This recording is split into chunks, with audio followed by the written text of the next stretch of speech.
تو اس میں تھوڑا سا تصرف ہوا ہے لغت میں. ہم جب قرآن میں صلات کریں گے تو یہ مراد ہوں گے. سوم روزہ جو ہے عرب امساک کو کہتے ہیں. یعنی امساک کو کہتے ہیں کسی چیز کا بھی امساک کرے.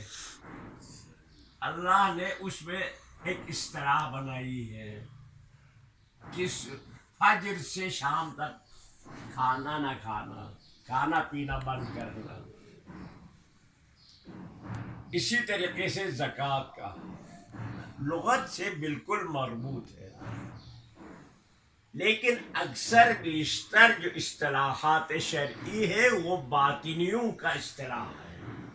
یہ لنگڑا ہے، اس میں دھوکہ ہے، اس میں فریب ہے.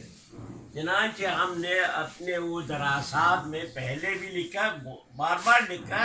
دراسات میں ایک عنوان لکھا ہے کہ یہ اصطلاحات جو ہے غلط اصطلاحات ہیں.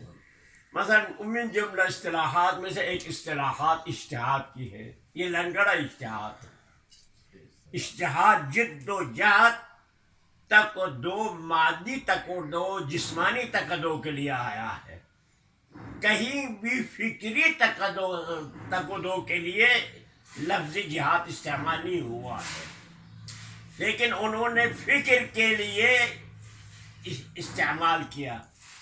تو ہمیں پتہ نہیں تھا اجتہاد سے مراد کیا ہے. اجتہاد یعنی تحقیق، جستجو، تہ تک پہنچ جانا، اس کے نہیں ہے. انہوں نے اجتہاد پیدا کیا ہے کہ ہم جو ہے ہم بھی رائے دے سکتا شریعت میں. ہاں، جہاں شریعت میں نہیں ہو یا شریعت میں آیا ہو ہمارے سمجھ میں نہیں آتا ہے تو اس کو چھوڑے، ہم نہ رائے دیں گے. قیاس ہے یہ، اس کو قیاس کہا ہے. ابو حنیفہ پر نسبت دے رہا ہے. اس کو شیعہ قیاس کے خلاف ہے، لیکن اس کی جگہ عقل استعمال کیا ہے. دونوں ایک چیز ہے کہ خود رائے دے دے. تو یہ خطرناک ترین جو ہے اصطلاحات ہیں. امام خطرناک ترین اصطلاحات ہیں. تو شریعت میں جو اصطلاحات ہیں وہ خطرناک ہے. اس کو کہتے ہیں مصطلحات شرعی. اصطلاحات جو ہے، جتنے بھی اصطلاحات کفر نے ایجاد کی ہے، استعمال نے ایجاد کی ہے، ان کو نہیں استعمال کرنا چاہیے. وہ ہمارے لیے، ہمارے فکر میں، ہمارے عمل میں ایک رکاوٹ کی ہے.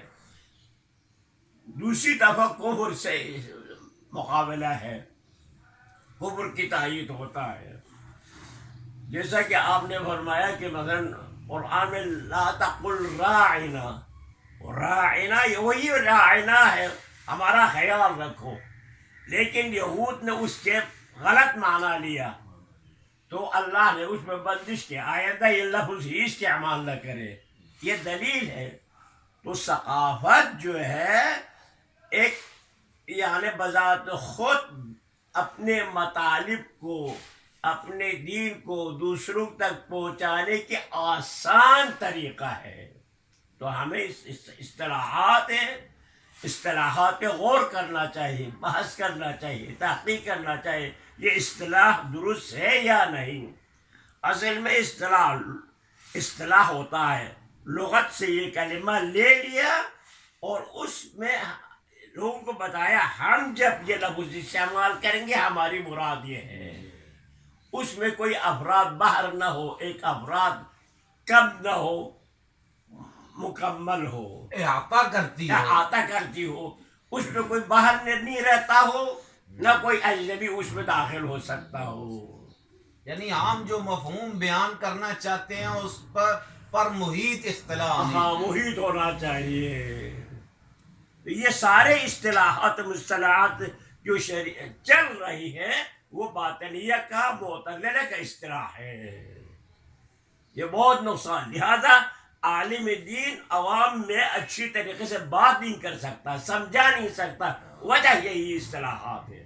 جیسے بذات خود لفظ سنت ہے, یہ آج تک کوئی سمجھا نہیں پایا ہے. ہاں بس ہاں یہ بھی ہے. سنت یعنی بود و باش ہو, رہائش ہو, اٹھنا بیٹھنا, بولنا, انداز, اس کا نام ہے, بولنے کا نام نہیں ہے سنت.